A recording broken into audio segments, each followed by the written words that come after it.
మనం చాలా ఎదుర్కొన్నాం ఈ 5 సంవత్సరాలు.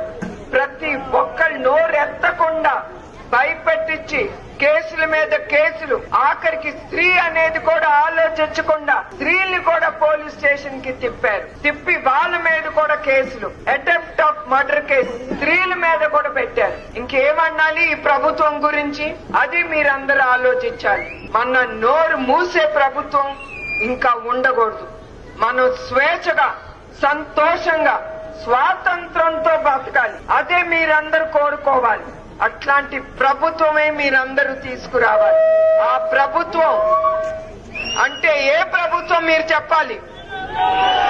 తెలుగుదేశ ప్రభుత్వం. అది ప్రజల ప్రభుత్వం. మీకు స్వేచ్ఛ, మీ అభివృద్ధి, మీ సంతోషం, మన రాష్ట్ర అభివృద్ధి కోసం మన తెలుగుదేశం ప్రభుత్వం రావాలి. అది రావాలంటే మే 13న మీ ఓటుతో మన ప్రభుత్వాన్ని మీరు తీసుకురావాలని నేను కోరుతున్నాను.